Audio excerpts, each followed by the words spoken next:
이렇게 귀한 자리에 또 청해 주셔서 감사합니다. 또 주님 안에서 다시 뵙게 돼서 반갑습니다. 제가 2021년에 다녀간 것 같습니다. 코로나 기간이었는데 또 다시 뵙게 됐습니다.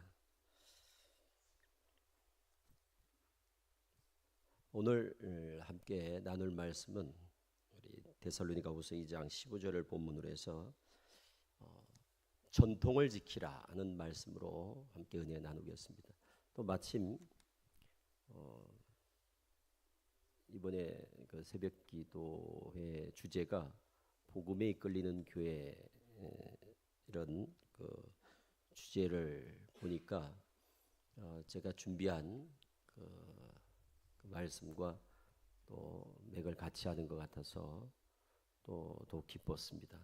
그래서 오늘은 복음에 관한 내용들은 제가 보니까 다음에 오실 우리 박성규 총장님도 고전 15장 1절로 해서 복음에 관한 말씀을 준비하시고 또 어제도 요한복음 3장 16절 복음에 관한 내용들은 저 말고도 또 다른 분들을 통해서 또 목사님 통해서 담임 목사님 통해서 이제 늘 계속해서 이제 들으실 말씀이니까 저는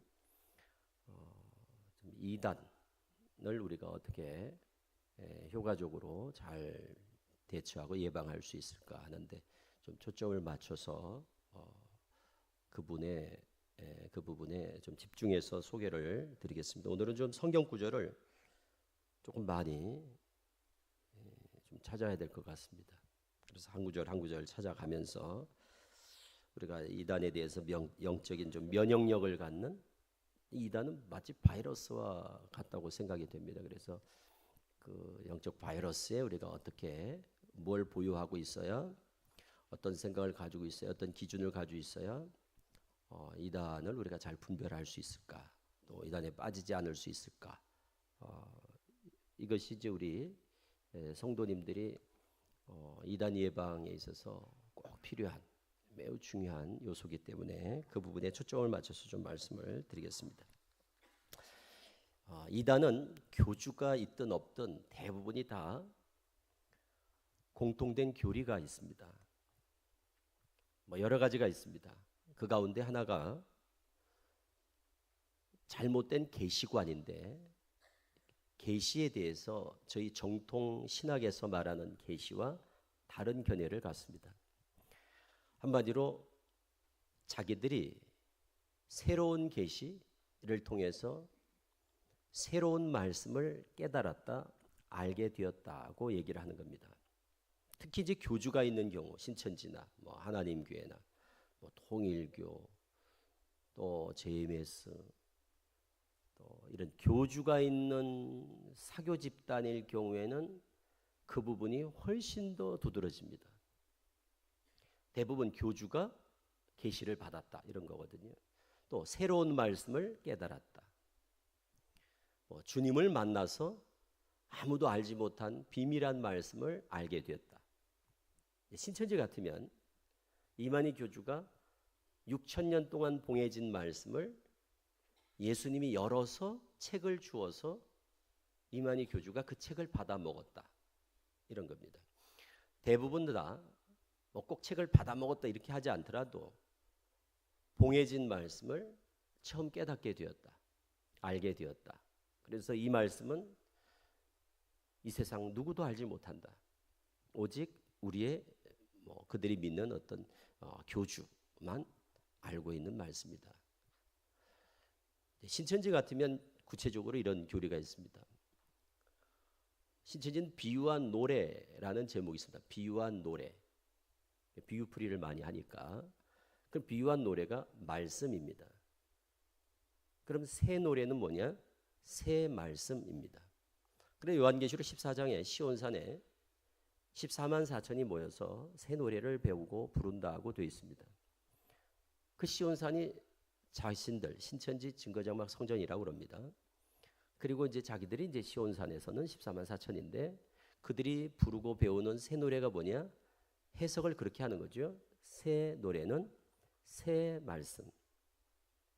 그리고 새 말씀이라는 게 이전에 우리가 알고 있던 말씀과 구분을 하는 거예요.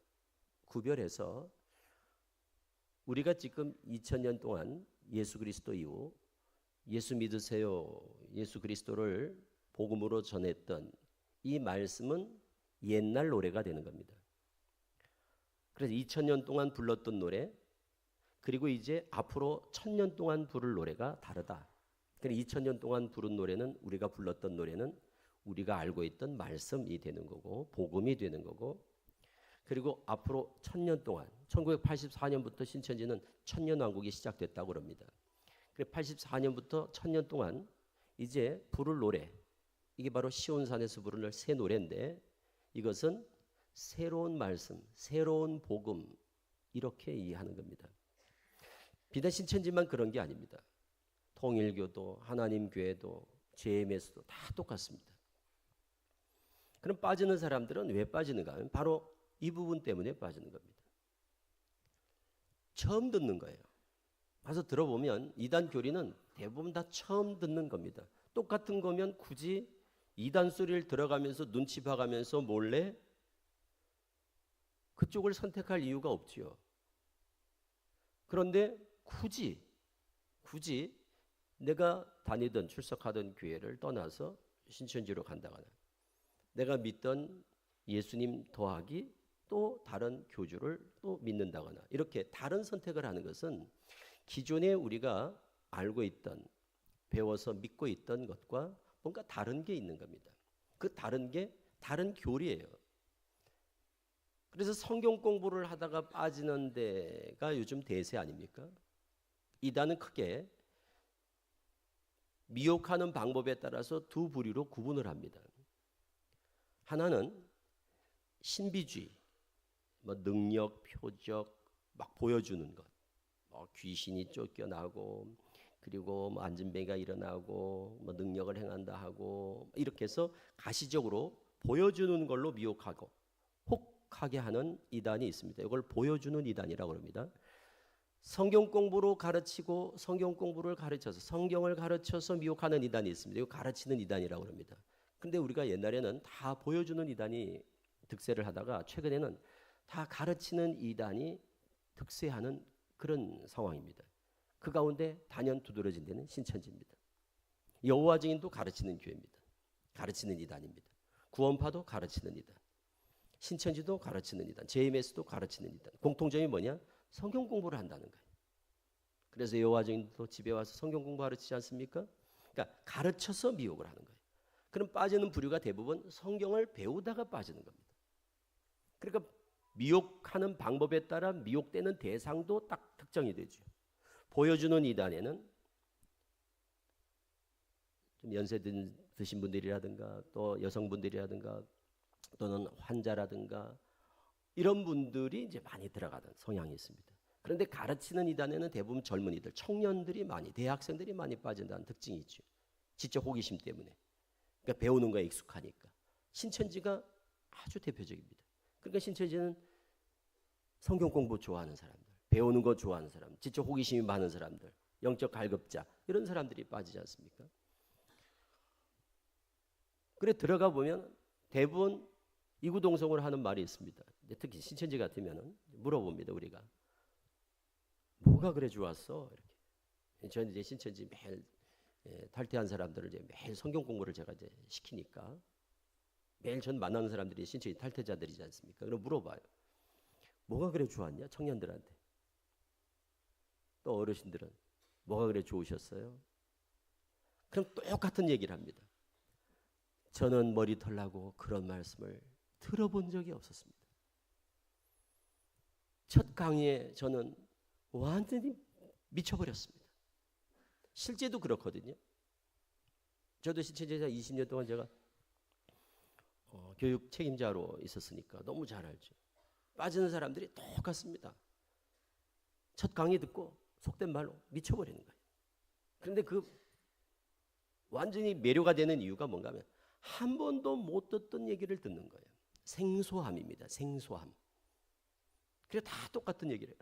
저는 신앙생활을 50년 동안을 했는데도 이런 말씀 처음 들어봅니다. 그러면서 이상해요 이렇게 반응하는 게 아니라, 왜 우리 목사님은 이런 말씀이 성경에 다 있는데 왜 우리한테 가르쳐 주지 않으셨는지 저는 이해가 안 돼요. 이렇게 얘기를 합니다. 그럼 이제 강사들이 뭐라고 하냐면 그거는 성경이 6,000년 동안 봉함되어 있기 때문에 또는 2,000년 동안 예수님 이후로 봉함되어 있었기 때문에 모르는 게 너무 당연합니다. 그러나 지금은 때가 되어서 이제 이 말씀이 비로소 계시가 돼요. 그게 계시입니다. 열려졌기 때문에 개봉이 됐다는 얘기죠. 그래서 들을 수 있는 기회를 얻게 된 겁니다. 이렇게 얘기를 합니다. 그러니까 성도들이 신천지 교리를 접하면서 느끼는 첫 번째 그 느낌은 바로 생소함, 그게 이상하다 이런 느낌으로 닿지 않고 신선하고, 그리고 내가 그동안 너무 성경을 몰랐구나, 그리고 뭔가 이제 배우기 시작하면 엄청난 성경에 감췄던 비밀들을 내가 알 수 있게 되겠구나 하는 기대감을 갖게 됩니다. 신천지만 그런 줄 알았어요. 그 JMS에 나온 분들하고 제가 이제 교제를 하면서 물어보니까 똑같더라고요. 하나님 교회 똑같더라고요. 아유, 저는 성탄절이 그냥 예수님 태어난 날인 줄만 알았지, 그날이 그 성탄절을 지키는 것이 그게 우상 숭배인 줄은 생각도 못했습니다. 우리한테는 너무 생소하죠. 아유, 아버지 하나님만인 줄 알았더니 어머님 하나님도 성경에 보니까 있더라고요. 우리한테는 생소한데 그 생소한 걸 들으면 우리는 정상적으로 이단은 다르구만. 그러니까 이단이지. 그러니까 못 듣던 걸 들으면 이상하다, 수상하다 이렇게 반응이 돼야 되는데 정반대예요. 너무 재밌다, 너무 신기하다, 이런 것도 있었네.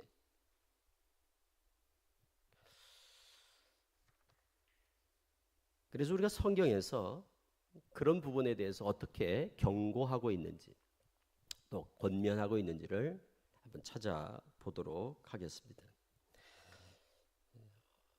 신천지는 새 노래뿐만 아니라 그걸 뒷받침하는 그런 교리들이 굉장히 많습니다.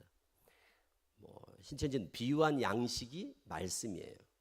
비유풀이에서 일용할 양식을 주옵시고 할 때도 그게 일용할 양식은 말씀이다 그래요.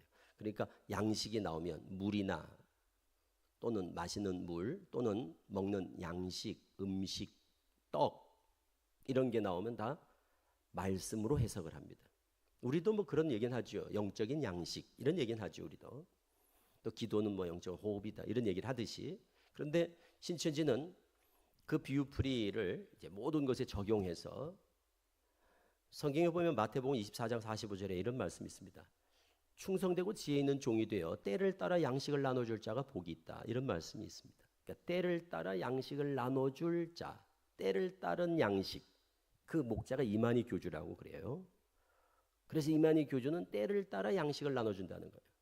그럼 오늘날 목사들은 그냥 2000년 동안 한 가지 복음, 한 가지 말씀, 예수 믿으세요 이것만 전했어요. 이게 그냥 먹어왔던 떡이에요. 그런데 이만희 교주가 와서 때에 맞는 양식을 나눠준다는 거예요. 때를 따라 양식을 나눠준다는 거예요. 그러니까 어릴 때는 젖을 먹이고 장성한 자가 되면 밥을 줘야 되는데 오늘날 이제 우리 세상 목사들, 그들이 신천지가 말하는 바벨론이라고 합니다. 모든 목사들은, 바벨론 목사들은 그냥 계속 젖을 먹이고 있다는 거예요. 때가 되면 이제 말세 때가 되면 밥도 주고 그래야 되는데 계속 젖만 준다는 거예요. 그래서 하나님께서 때를 따라 양식을 나눠줄 자를 약속하셨고 그 때를 따라 양식을 나눠주는 자가 이만희 교주다. 충성되고 지혜 있는 종이다. 그래서 신천지는 새로운 말씀, 이제 때에 적당한 말씀, 바로 그것이 젖이 아니라 밥, 초보가 아니라 완전한 것, 단단한 것을 먹여주고 있다. 이렇게 얘기를 하는 겁니다. 그게 때를 따른 양식입니다. 그리고 새 노래, 새 포도주, 새 포도주도 마찬가지입니다. 말세가 되면 새 포도주를 먹지 묵은 포도주를 먹으면 안 된다는 거예요. 그러니까 묵은 떡, 새 떡, 묵은 포도주, 새 포도주. 옛날 노래, 새 노래. 그래서 구분을 하는 거예요. 그리고 밥, 똑같은 양식이라도 때에 따라서 먹는 양식이 달라져야 된다. 이런 논리거든요.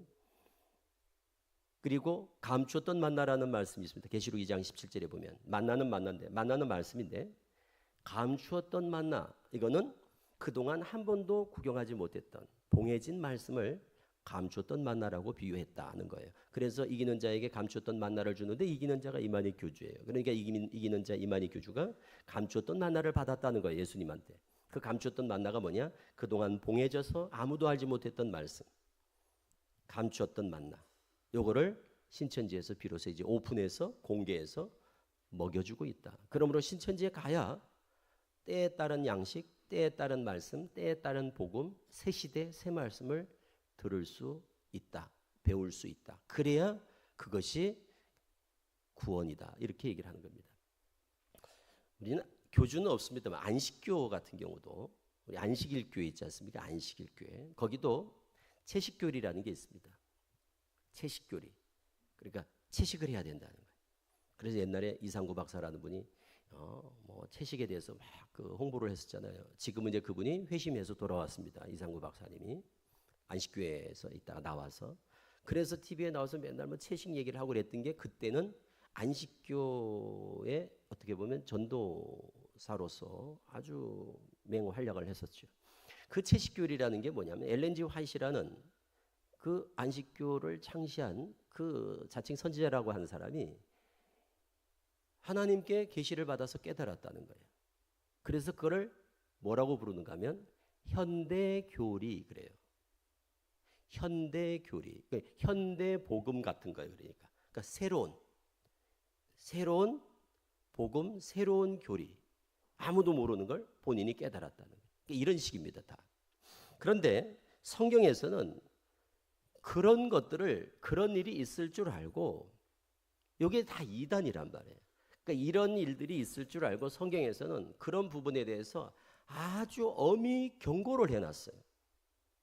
그게 바로 갈라디아서의 내용입니다. 그래서 한번 읽어보도록 하겠습니다. 갈라디아서 1장을 한번 열어보시죠.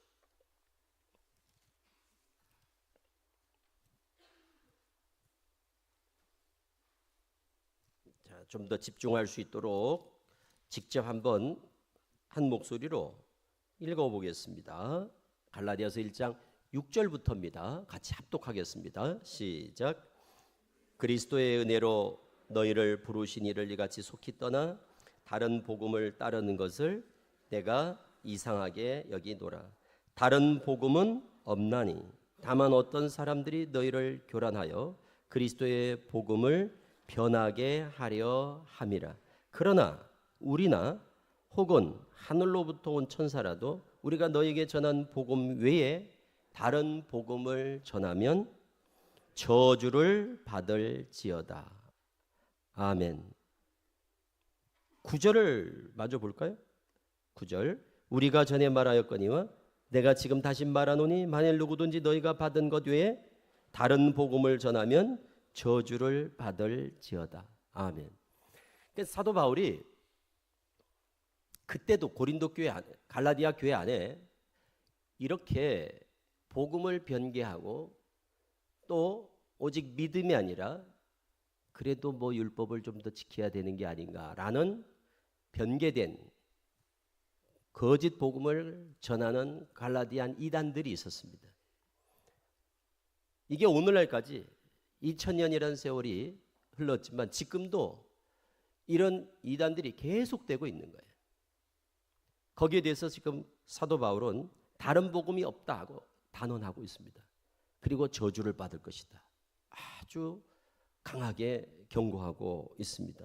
그럼 이런 기준이 있어요. 기준. 잘 보시면 8절에 그렇다면 다른 복음이라고 한다면 다르다라고 하면 기준이 있는 거예요. 우리가 정답이 있으니까 오답이 있듯이 기준이 있어요. 그렇다면 바른 복음이 있으니까 다른 복음이 있는 거거든요. 그러니까 다른 이 말은 무엇과 다른가? 그게 바른 복음입니다. 바른 복음, 바른 복음, 다른 복음 이렇게 구분을 하겠습니다.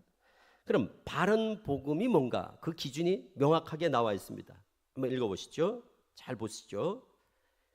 8절을 보시면 바른 복음의 기준입니다. 바른 복음은 뭐가 바른 복음이냐? 우리가 너희에게 전한 복음. 우리가 너희에게 전한 복음 외를 그 다른 거를 그걸 다른 복음이라고 합니다. 또 9절을 잘 보세요. 기준이 뭐라고 되어 있는가? 너희가 받은 것 외에. 자, 이걸 8절 9절을 다 합해 보면 이렇게 되죠. 우리가 너희에게 전한 복음, 너희가 우리한테 받은 복음. 이게 바른 복음입니다. 그것 말고는 다 다른 복음입니다. 그것 말고는 다 다른 복음. 곧 복음이 아니다 그 말. 다른 복음이라는 게 복음이 또 있구나 이게 아니라 다른 복음은 없다 그러잖아요. 그 말은 뭔가 하면 복음은 이것뿐이다. 다른 것은 복음이 아니야 그 말입니다. 다시 한번 보세요. 8절 9절. 우리가 너희에게 전한 복음. 이게 중요한 겁니다. 우리가 너희에게 전한 복음, 너희가 우리에게 받은 복음이에요. 그러니까 바른 복음은 사도들이 전하고 그 당시 사도들에게 받았던 복음이에요. 그 복음 외에는 복음이 없습니다. 그럼 사도들은 어떻게 그 복음을 전할 수 있었는가 하면 그게 11절입니다. 사도들이 전한 복음은 그럼 어디에서 근원한 것이었는가 하면 11절. 내가 너에게 내가 너에게 알게 하노니 내가 너희에게 전한 복음, 내가 너희에게 전한 복음, 가르친 복음은 사람의 뜻을 따라 된 것이 아니다. 12절. 내가 너희에게 전하고 가르친 복음은 오직 예수 그리스도의 계시로 말미암은 것이다. 그럽니다. 그러니까 예수 그리스도께서 계시로 알려주셔서 예수님께 계시를 받아 내가 복음을 깨닫고 너희에게도 전하게 된 것이다. 그 말입니다. 그러면 다른 복음이 없다면 다른 계시도 없는 겁니다. 사도들이 전한 복음 외에 다른 복음이 없다 그 말은 예수님이 사도 바울에게 주신 그 계시 말고 사도 바울이 예수님께 받은 계시 말고 다른 계시도 없다 그 말입니다. 그러니까 계시도 오직 예수님께서 사도 바울에게 보여주시고 주신 그 계시뿐이고 그 계시 받아 알게 된 복음도 예수님이 주신 사도 바울이 받아 전한 그 복음밖에 없다. 그렇게 딱 못 받고 있는 겁니다. 그러므로 다른 계시가 없고 다른 복음이 없습니다. 오직 예수 그리스도의 계시 그리고 사도 바울이 계시 받아 전한 사도들의 그 전한 복음 그리고 사도들을 통해서 받은 그 복음 그것만이 예수님의 계시로 말미암은 바른 복음일 뿐이다. 그 외에 다른 계시 없고 다른 복음 없다고 말씀을 하는 겁니다. 그런데 지금 갈라디아 교회에 다른 계시, 다른 복음을 이야기하는 사람들이 있었어요. 그래서 그 부분에 대해서 경고하는 거예요. 그래서 2장을 보시면 갈라디아 2장 4절을 보시면 이는 가만히 들어온 사람, 가만히 들어온 거짓 형제들, 오늘날 같으면 신천지 추수꾼 같은 자들입니다. 그 갈라디아 교회 공동체에 몰래 가만히 들어온 자들이 있었어요. 그러니까 오늘날 신천지 추수꾼이 최근에 없던 그런 이단의 수법이 아니고 초대교회 때도 신천지 같이 그렇게 교회에 몰래 들어오는 위장해서 들어오는 이런 추수꾼 같은 자들이 있었던 거예요. 그거를 뭐라고 합니까? 성경에서는 추수꾼이다 이렇게 하지 않고 거짓 형제 그럽니다. 그러니까 진짜 형제가 아닌 거예요. 마치 양무리 가운데 이리가 들어와 있는 거랑 똑같습니다. 양무리 가운데 양 잡아먹으려고 이리가 양의 탈을 쓰고 들어와 있는 거랑 똑같습니다. 마태 7장 15절에 예수님 말씀처럼 거짓 선지자들을 삼가라. 그들은 양의 옷을 입고 나오나 속에는 노략질하는 이리라. 이렇게 말씀하시듯이 이리가 양의 탈을 쓰고 오는 거예요. 그래서 양무리들과 같이 어울리는 거예요. 그래서 친교를 하고 가까워지고 그래 기회를 봐서 잡아먹는 거예요. 그러니까 양들의 입장에서는 분별할 줄 알아야 된다는 거거든요. 양인지 일인지를. 그게 바로 참인지 거짓인지 복음인지 다른 복음인지 이걸 분별할 줄 알아야 되는데 그 분별을 못하면 잡아먹히는 거예요. 지는 거예요. 그래서 진자는 이긴 자의 종이 되어 잡혀가는 거예요. 그래서 종로로 타는 겁니다. 여기 지금 2장 4절 보세요. 거짓 형제들 때문이라. 이는 가만히 들어온 거짓 형제들 때문이라. 그래서 사도 바울이 편지를 보내는 거예요. 지금 중간에 들어와서 가운데 들어와서 거짓 형제들이 미혹하는 거예요. 또 꿰는 거예요.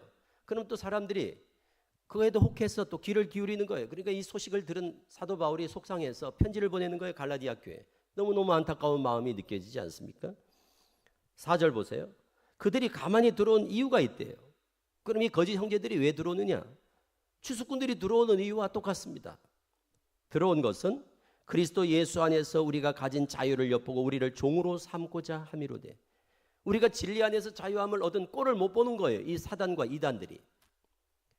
그리고는 우리를 잡아먹어서 미혹해서 우리를 종 삼으려고 한다고 그러잖아요. 우리가 자유자니까. 우리가 자유자니까 우리를 종 삼으려고. 이게 이단들이에요. 이단은 우리의 자유를 뺏고자 하는 겁니다. 진리를 떠나 자유자가 아니라 종이 되게 하려는 겁니다. 그게 이단들이에요. 요한복음 8장 32절 진리가 우리를 자유케 하시는데 이단은 비진리로 그 자유를 뺏고자 하는 거예요. 그래서 종되게 하려고 하는 겁니다. 5절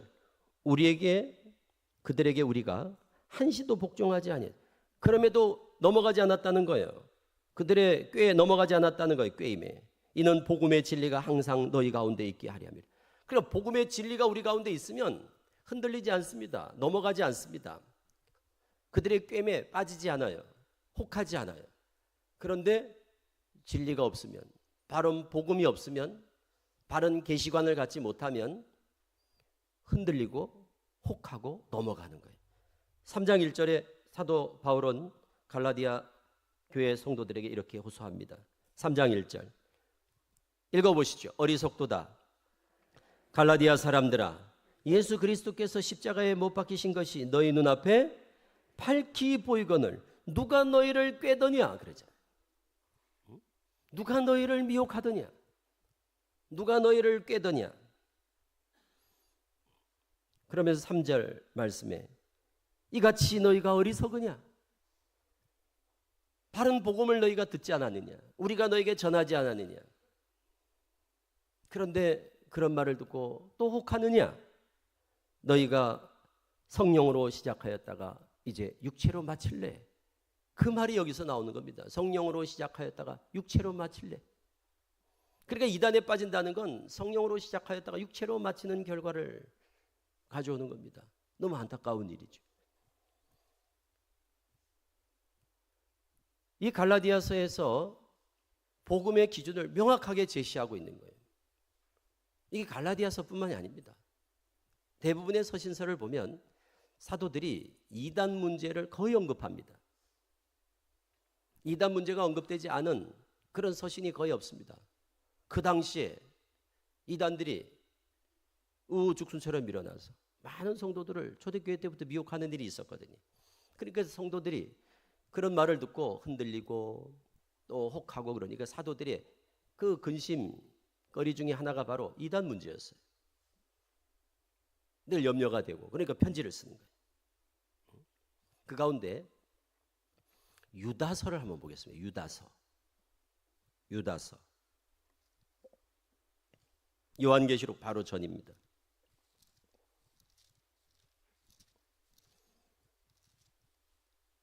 이 유다서도 편지를 보낸 목적이 바로 이단 문제 때문이었습니다. 예수님의 제자 유다입니다. 예수님의 동생 유다입니다. 가룟 유다가 아니라 예수님의 동생 유다. 그 유다가 편지를 보냈는데 그 이유를 3절에 이렇게 구체적으로 설명을 해 놓고 있습니다. 읽어보시겠습니다. 3절. 사랑하는 자들아, 우리가 일반으로 받은 구원에 관하여 내가 너희에게 편지하려는 생각이 간절하던 차에 성도에게 단번에 주신 믿음의 도를 위하여 힘써 싸우라는 편지로 너희를 권하여야 할 필요를 느꼈다. 이런 얘기입니다. 사도 바울이 일반으로 받은 구원에 관하여 편지를 하려고 했는데 더 급한 문제가 생겼답니다. 그래서 내가 그건 차치하고 이제 더 급한 이 이단 문제로 너에게 편지를 써야 될 이유가 생겼다는 거예요. 그게 바로 단번에 주신 믿음의 도를 위하여, 단번에 주신 믿음의, 여기 제일 중요한 말은 단번에 주셨다는 이 말입니다. 단번에 주신 믿음의 도를 위하여 힘써 싸우라는 말로, 편지로 너희를 권하여야 할 필요가 생겼대요. 힘써 싸우라고 편지를 보내야 될 필요가 있게 됐다는 거예요. 그래서 지금 내가 단번에 주신 믿음의 도를 위하여 힘써 싸우라고 편지를 하고 있는 것이다, 그 말이에요. 힘써 싸우라고 지금 편지를 하는데 뭘 위한 싸움이냐? 뭘 위해 싸움이냐? 이유가 있을 거 아닙니까? 싸움은 그냥 싸움이 아니라 뭔가 뭘 위한 싸움이 있겠죠.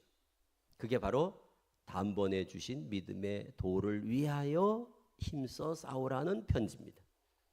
그럼 여기서 말하는 단번에 주신 믿음의 도, 이게 문제입니다. 이거를 지키기 위해서 단번에 주신 믿음의 도를 파수하고 수호하기 위해서 그 절대 뺏기지 마.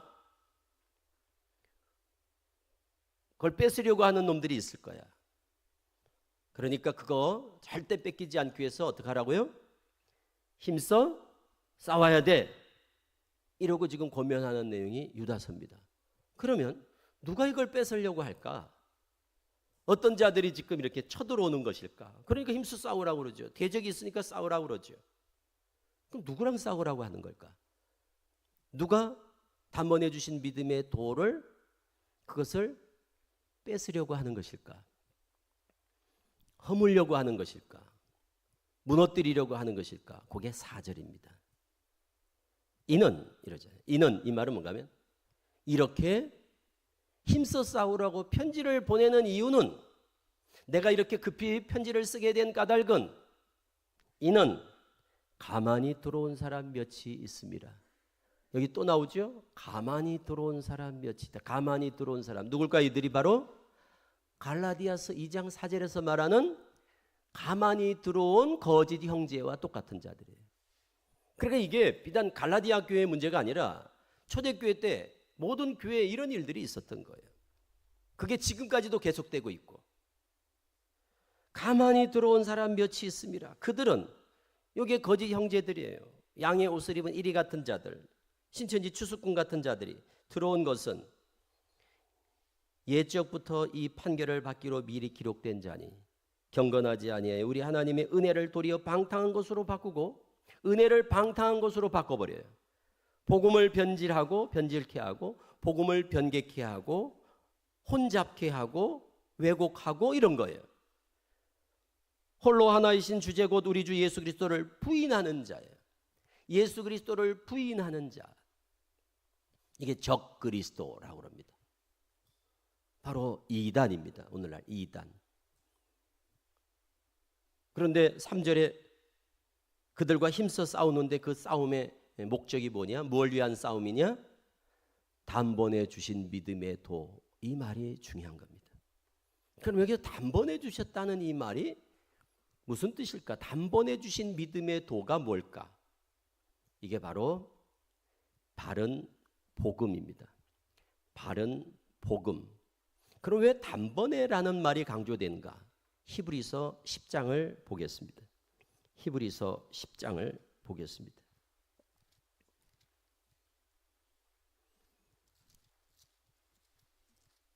히브리서 10장 신약성경 363쪽 360 23쪽 보시겠습니다.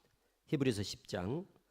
단번에 주신 믿음의 도가 뭔가? 단번에 주신 믿음의 도를 위하여 힘써 싸우라고 편지해야 할 필요를 느꼈다 그랬거든요. 단번에 주신 믿음의 도를 위하여 힘써 싸우라고 권하여야 할 필요를 느꼈다 그랬으니까 단번에 주신 믿음의 도가 뭘까? 읽어보겠습니다. 10절부터 10절. 이 뜻을 따라 예수 그리스도의 몸을 단번에 들이심으로 말미암아 우리가 거룩함을 얻었노라. 12절. 오직 그리스도는 죄를 위하여 한 영원한 제사를 드리며 한 영원한 제사를 드리시고 하나님 우편에 앉으사. 14절. 그가 거룩하게 된 자들을 한 번의 제사로 영원히 온전하게 하셨느니라. 공통된 단어가 들어가 있죠. 공통된 내용이 들어가 있죠. 10절 단번에, 12절 한 영원한, 14절 한 번에, 이런 거예요. 그러니까 제사를 한 번, 단번이라는 건 한 번, 딱 한 번. 반복되니까 아니고, 반복되지 않고, 두 번, 세 번이 아니라 그냥 딱 한 번, 단번.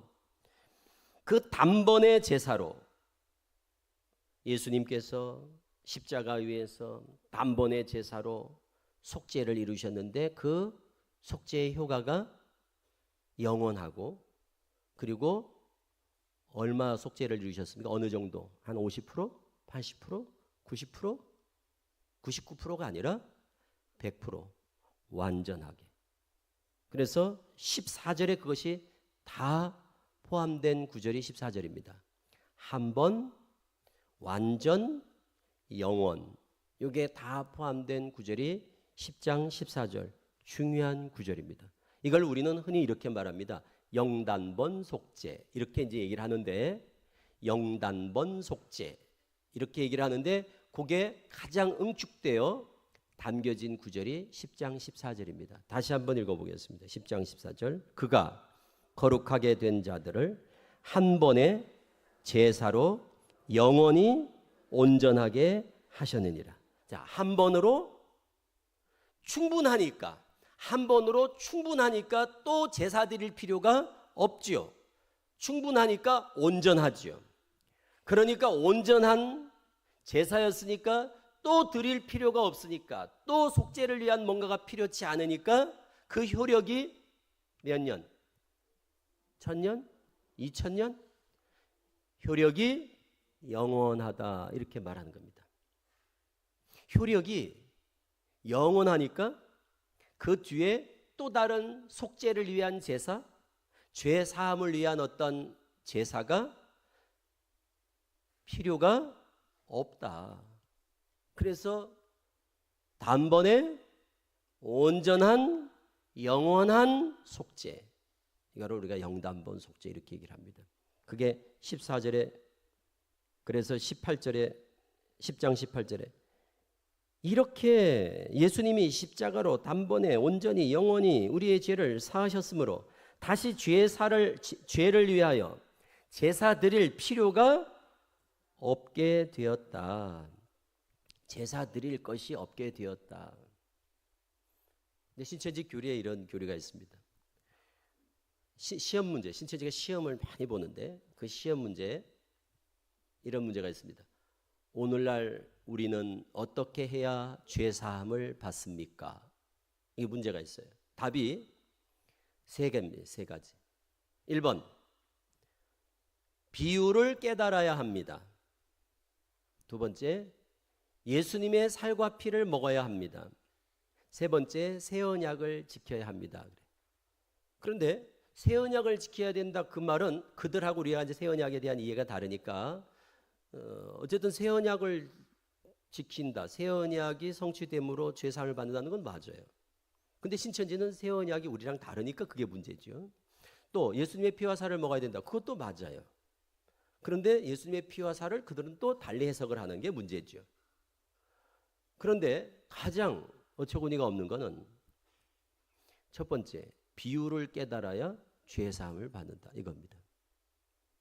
비유를 배워서 비유를 깨달아야 죄사함을 받는다는 거예요. 그럼 벌써 10장, 이 히브리서 10장의 말씀과 배치가 되죠.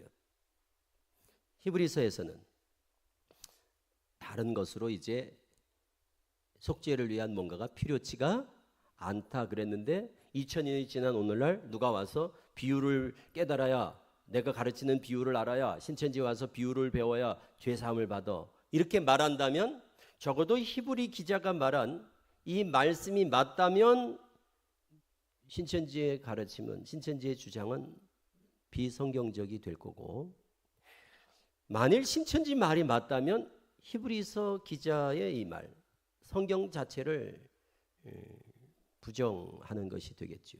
그리고 성경 자체가 이게 오류가 있다고 생각하는 거겠죠. 그러니까 비성경적이 되고 반복음적인 것이 될 수밖에 없는 거예요. 그러니까 우리 성도들이 선택을 하는 겁니다. 근데 신천지들은 그거를 그렇게 생각하지 않죠. 성경을 믿을 거냐, 이만희를 믿을 거냐, 성경을 믿을 거냐, 이만희 말을 믿을 거냐, 이렇게 이게 극단적으로 대립하고 배치되는데도 불구하고 그것을 적당히 해서 마치 성경적인 것처럼 그렇게 호도하고 왜곡하고 있는 거예요. 히브리 기자의 이 증언은 분명합니다. 영원히 온전히 단번에 모든 속죄를 위한 제사가 예수님께서 드려진 것으로 다 이루어졌기 때문에 이제 더 이상 다른 속죄를 위한, 죄사함을 위한 뭔가가 필요치 않다면 그 속죄를 위한 예수 그리스도의 희생이 그게 복음인데, 다른 게 없다면 다른 복음은 있을 수가 없는 거죠. 다른 복음은 필요치 않은 거죠. 그게 유다서에서 말한 단번에 주신 믿음의 도입니다. 왜 단번에 주신 이 말이 나오는지 이해가 되셨죠? 단번에 주신 믿음의 도, 그게 바로 십자가의 도라고 하는 거예요. 고린도 교회 편지할 때 사도 바울은 그것을 십자가의 도 그래요. 십자가의 도. 그게 예수 그리스도께서 하나님의 나라, 주님 앞으로, 아버지 앞으로 갈 수 있는 구원의 길로 제시해 놓으신 길. 10장 20절을 보면, 10장 20절을 보면 그 길은 우리를 위하여 휘장 가운데로 열어놓으신 새로운 살 길 그랬잖아요. 새로운 살 길. 그러니까 예수님이 십자가를 통하여 열어놓으신, 닦아놓으신 새로운 살 길, 그게 한자로 하면 도 아닙니까? 도, 길도. 그래서 예수님이 그러잖아요. 내가 길이다 그러잖아요. 그게 바로 단번에 주신 믿음의 도, 그게 십자가의 도, 십자가의 복음이에요. 구원의 길, 예수님이 제시하신, 예수님이 열어놓으신, 예수님이 닦아놓으신, 죽으심으로, 십자가를 지심으로 열어놓으신 그 길, 그 십자가의 도를 위하여 너희가 힘써 싸우라고. 이제 오늘날은 예수님의 십자가 복음으로 구원받는 게 아니야. 새로운 복음이 있어. 이제는 예수 믿어서 구원받는 게 아니야. 이제는 약속한 목사가 있어, 목자가 있어, 이긴 자가 있어. 이렇게 누군가 미혹하는 일들이 있을 거다. 가만히 들어와서 미혹하는 자들이 있을 거다. 너희의 자유를 뺏으려고 하는 거야. 너희를 진리에서 어그러진 길로 인도하려고 하는 거야. 그러니까 그런 자들과 싸워 이겨야 돼. 힘써 싸워 라고 보내는 편지가 유다서예요. 힘써 싸우라고. 힘써 싸우라고 편지를 통해서 권해야 할 필요를 내가 느껴서 일반으로 받은 권에 관한 얘기를 하려고 했다가, 편지를 쓰려고 했다가 주제를 바꾸게 돼서 이런 거. 그게 유다서입니다. 유다서를 한번 보세요. 다시.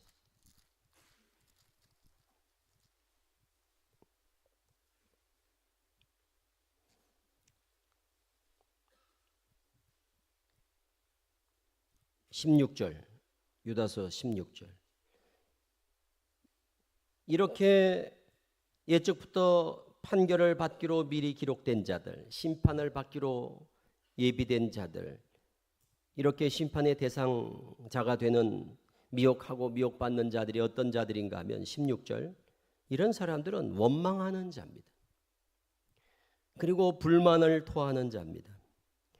정욕대로 행하는 자입니다. 자랑하는 말을 하고 이익을 위하여 아첨합니다. 19절, 이런 사람들은 분열을 일으키는 자입니다. 육에 속한 자며 성령이 없습니다. 그러므로 20절 보세요.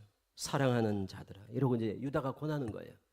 사랑하는 자들아, 너희는 너희의 지극히 거룩한 믿음 위에 자신을 세우며, 믿음 위에 자신을 세우며, 결국 이단에 넘어가는 거는 믿음 위에 굳게 서지 못하니까, 바른 복음의 터 위에 굳은 믿음을 갖지 못하다 보니까 흔들리는 거거든요. 넘어지는 거예요. 쓰러지는 거예요.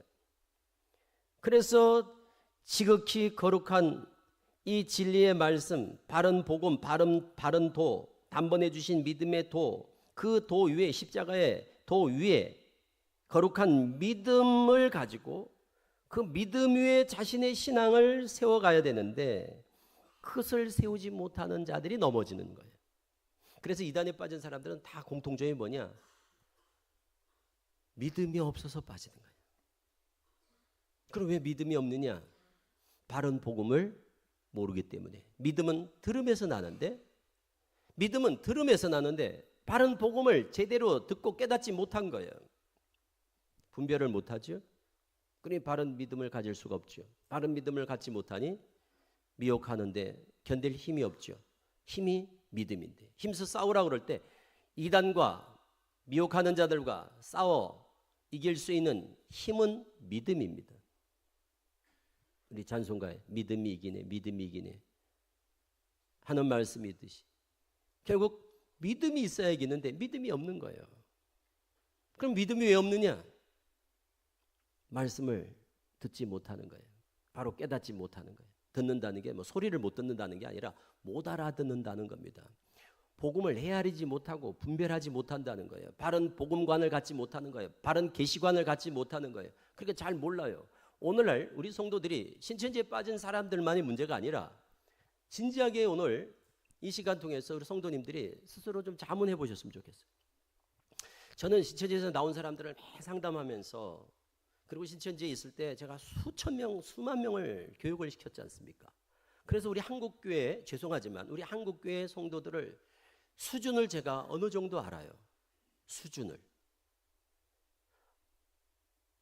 신천지에 그 지금 생각해보면 말도 되지 않은 황당무계한 교리인데, 그런 다른 복음, 변질된 복음, 혼합된 복음, 이런 거를 막 가르치는데도 성도들이 와서 듣고는 100명이면 99명이 그 자리에서 그냥 너무너무 감동을 하면서 그냥 입학원서를 그 자리에서 다 쓰거든요. 그 자리에서. 그래서 신천지들이 교만한 거예요. 교만할 수밖에 없어요. 전도하다 보면 전도가 너무 잘 되니까. 신천지를 아니까 거부하지, 신천지를 모르는 상태에서 접하면요, 들으면 다 좋아하니까, 너무 전도가 잘 되니까. 그러니까 기가 살아가지고 신천지가 그렇게 교만한 거예요. 그리 강사들은 어떻겠습니까? 신도들도 그런데.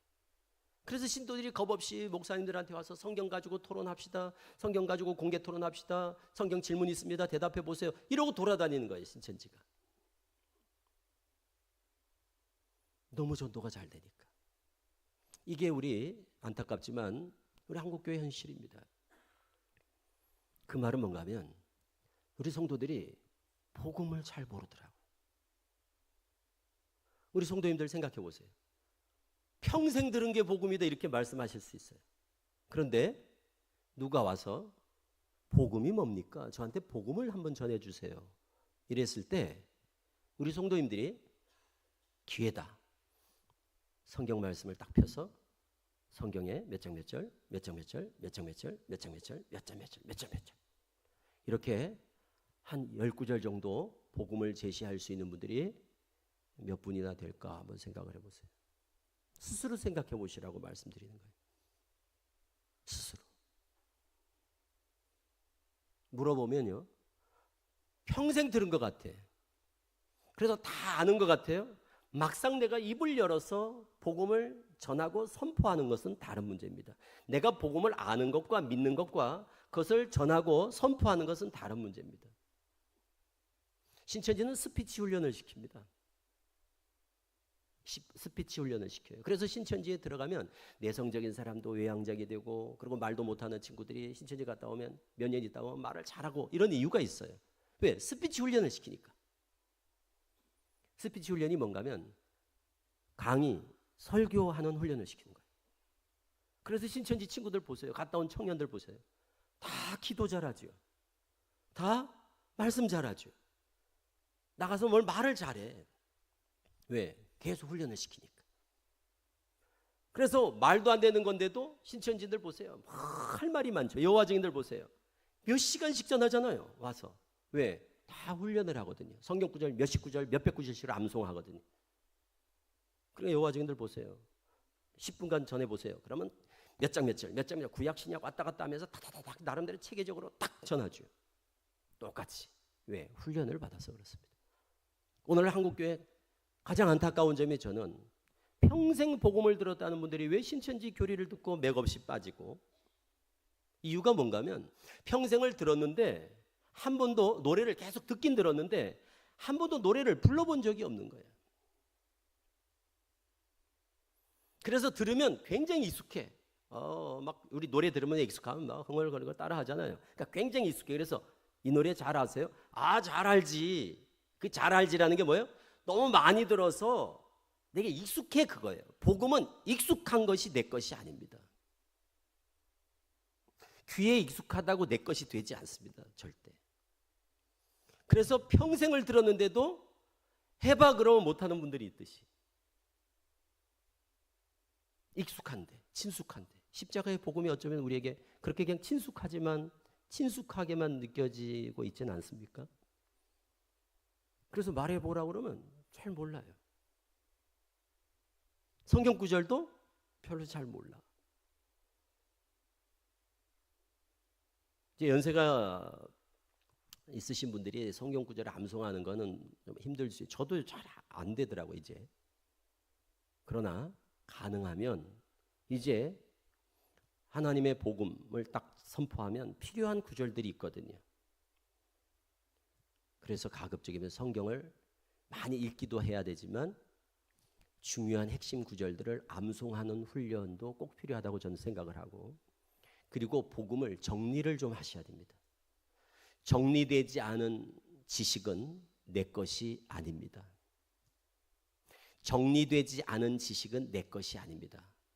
내 것일 때 내가 써야 되거든요. 내 것이어야 내가 마음대로 갖다 쓰는데, 내가 마음은 있는데 내가 뭐 들은 것 같은데 어디 있는지 몰라. 이거는 내 것이 아닙니다. 집에 있어도, 어떤 공구가 집에 있어도 어디 있는지를 모르잖아요. 그러면 필요할 때 못 써먹습니다. 그러면 또 사든지 옆집에 가서 빌려야 돼. 내가 입술로 선포하지 못하는 복음은 내 것이 아니다. 이런 생각을 하셔야 됩니다. 그럼 복음이 뭡니까? 이런 말할 때 저는 제일 복음을 아주 응축해서 잘 담아놓은, 복음을 가장 잘 정의를 잘 내려놓은 구절이 어디냐 이러면, 저는 로마서 1장 2절을 소개해 드리고 싶어요. 한번 읽어보겠습니다. 로마서 1장 2절. 로마서 1장 2절. 로마서가 전체적으로 복음에 관해서 가장 잘 설명해 놓으신 서신이기 때문에 로마서 1장 2절, 아주 간단하지만 핵심이 잘 담겨져 있어요. 같이 한번 읽어보도록 하겠습니다. 로마서 1장 2절. 이 복음은 하나님이 선지자들을 통하여 그의 아들에 관하여 성경에 미리 약속하신 것, 이게 복음입니다. 자, 이것도 좀 길죠. 이거를 더 줄이면, 복음은 선지자들을 통한 아들에 관한 성경의 약속. 더 줄이면 복음은 아들에 관한 성경의 약속. 더 줄이면 복음은 아들에 관한 약속. 더 줄이면 복음은 아들입니다. 그 아들은 바로 4절에 말하는 성육신하신 우리 주 예수 그리스도입니다. 그러니까 복음은 아들이에요. 여기서 절대 빼놓을 수 없는 게, 빠질 수 없는 게 뭐냐면 아들이에요. 아들. 성경에 약속한, 그런데 뭘 약속했느냐, 이게 제일 중요한 거 아닙니까? 아들에 관한 약속. 그러니까 복음은 아들이에요. 그런데 그 아들이, 하나님의 아들이 한 분밖에 없어요. 그래서 3절, 4절에 하나님의 아들 이러지. 하나님의 아들로 선포되셨으니 우리 주 예수 그리스도시라. 그래서 그 하나님의 아들이 몇 분이냐? 한 분밖에 없어요. 요한복음 1장에 그것을 독생자라고 합니다. 독생하신 하나님입니다. 그렇다면 하나님의 아들이 독자, 독생자 한 분밖에 없다면 복음도 한 복음밖에 없는 거예요. 신천지는 초림 때 아들, 재림 때 아들 그러거든요. 아들이 한 분밖에 없는 줄도 모르는 거예요. 우리가 평생을 독생자 예수 이래 찬양도 부르고 독생자 이런 얘기를 하는데 그 독생자 뜻도 잘 모르는 분들도 많더라고요. 독생자가 독생하신 하나님 이 뜻인데, 그러므로 하나밖에 없으신 아들 하나님, 아들 하나님, 그걸 우리는 하나님의 아들로 많이 부릅니다. 그러므로 하나님의 아들이 한 분이면 복음도 한 복음밖에 없지, 초림 때 아들이 있고 재림 때 아들이 있고 이거 다 거짓말입니다. 그래서 예수님이 그런 거예요. 나밖에 없다. 아버지 앞에 올 수 있는 길은 나뿐이고 생명도, 영원한 생명도 나고 진리도 내가 진리다. 그게 요한복음 14장 6절입니다. 내가 곧 도 그랬죠. 도 길도. 어떤 도라고 그랬죠? 단번에 주신 믿음의 도 그랬죠. 내가 길이고 또 내가 진리고 내가 생명이다. 나로 말미암지 않고는 아버지께로 아무도 못 와. 다른 길이 없다는 거예요. 그런데 이단들은 또 다른 길을 제시하거든요. 그게 이단입니다. 다른 길은 없다고 그러는데 그 다른 길이 있다고 얘기하는 거예요. 다른 진리가 없는데도 다른 생명 없습니다. 예수가 진리인데 그들은 그냥 말씀이 진리다 그럽니다. 이게 아주 교묘한 그 사기입니다. 신천지는 이럽니다. 말씀이 진리야, 말씀이 길이야, 말씀이 생명이야 이럽니다. 말씀이 빛이야 그럽니다. 언뜻 들으면 그게 맞는 것 같죠. 말씀이 길입니다. 말씀이 빛입니다. 말씀이 진리입니다. 말씀이 생명입니다. 이게 들어보면 이상하지 않아요. 그런데 그거는 정답이 아닙니다. 예수가 길이고 예수가 진리고 예수가 생명이고 예수가 빛이에요. 왜? 말씀이 육신이 되어 오신 예수 그리스도만이 길이요 진리요 생명이요 빛이요 이래 돼야 되는데 그냥 말씀이다라고 말씀에 초점을 맞춰버리면 이렇게 얘기합니다. 초림 때는 그 말씀을 예수님이 받았으니까 예수님이 길이요 진리요 생명이었고, 재림 때는 이만희 교주가 말씀을 받았으니까 말씀을 받은 사람이 또 길이요 진리요 생명이요 빛이 된다 이렇게 말하는 거예요.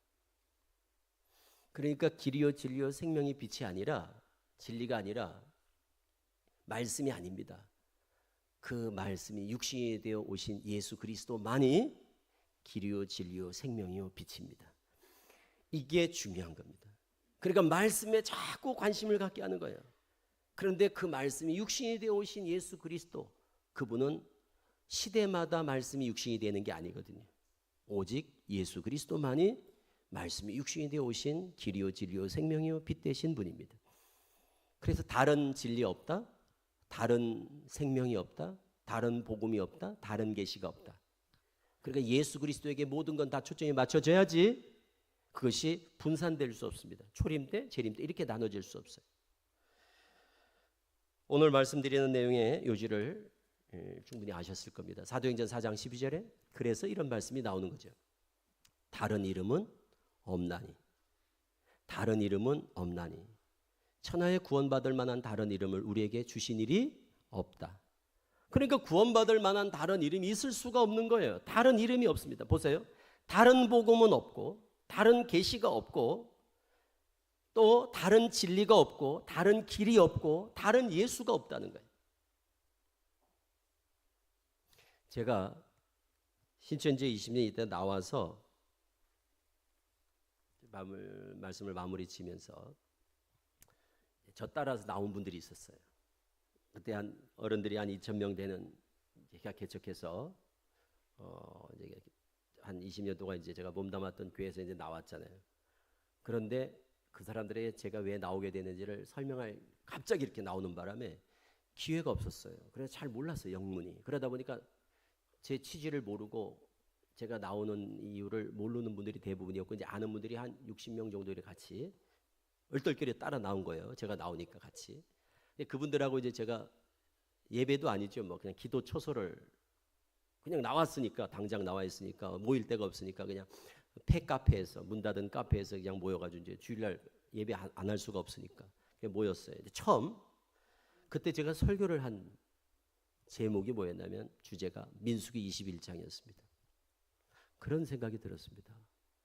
왜 우리가 이단에 빠졌을까? 하나님께서 주시는 마음의 그 깨달음과 감동이 뭐였냐면 왜 민수기 21장을 제가 봤냐면 민수기 21장이 무슨 내용인가 하면 이스라엘 백성들이 모세 따라 나오다가 호로산을 지날 때 이렇게 돌아간다고 불평하는 내용이에요. 그러면서 그들이 뭐라 그러냐면 이렇게 말합니다. 우리가 하찮은 음식을 싫어하노라 그래요. 그 하찮은 음식이 뭐죠? 만나예요. 만나. 그 맨날 먹는 그 만나를 아주 그냥 물렸다 이거죠. 이 하찮은 표현을 하찮은 음식이다. 그걸 싫어한다. 그래서 하나님이 노하셨어요. 화가 나서 불뱀을 보냈어요. 그래서 불뱀을 보내서 다 물어 죽이겠어요. 그래서 모세가 중보해가지고 하나님께서 모세 봐가지고 그럼 광야의 장대에 노뱀을 만들어 달아라. 그리고 그 노뱀을 보는 사람들이 뱀에 물린 자들이 불뱀에 물린 자들이 살 것이다.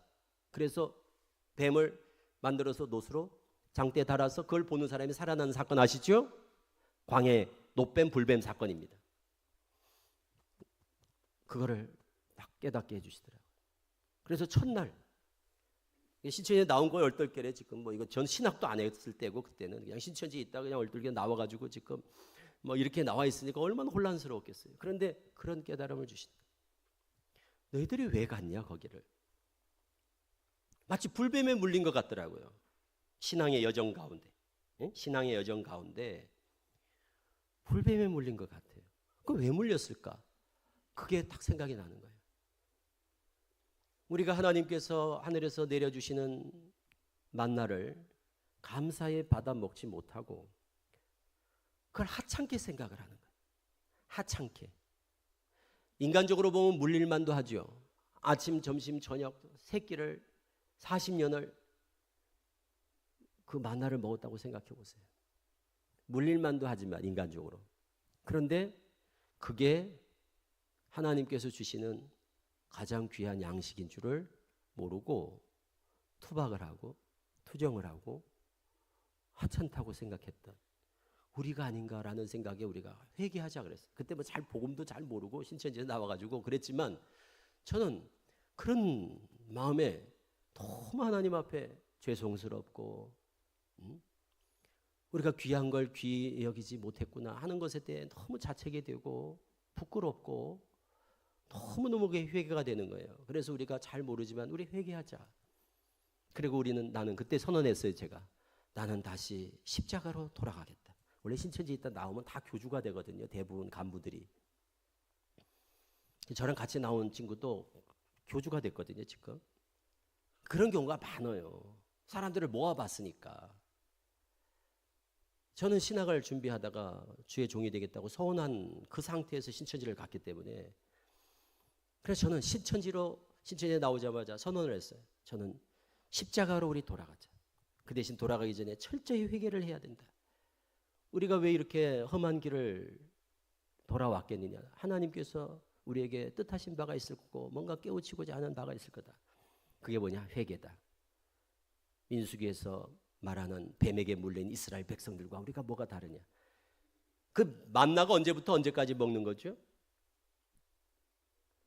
출애굽에서부터 가나안 땅에 들어갈 때까지 광야 40년, 그러니까 광야의 길을 걷는 동안은 먹을 딱 정해진 단품이었단 말이에요. 양식이. 그게 예수님이 요한복음 6장에 나다 그런단 말이에요. 내가 하늘에서 내려온 떡이다 그런단 말이에요. 고전 10장에 가면 그 만나가 신령한 양식이라고 그래서 예수 그리스도에 대한 모형으로 나옵니다. 그렇다면 출애굽부터 가나안 땅 들어갈 때까지가 뭔가 하면 교회 시대입니다. 광야 교회라고 하는 교회 시대, 곧 초림부터 재림 때까지라고 그럽니다. 그렇다면 초림 때부터 재림 때까지 우리가 먹을 양식은 딱 정해져 있는 거예요. 만나밖에 없습니다. 그리고 그 만나는 오직 예수 그리스도인 줄로 믿습니다. 그런데 예수 그리스도가 지겨우면 되겠습니까? 그 만나가 지겹다 그러면 되겠냐 이 말이에요.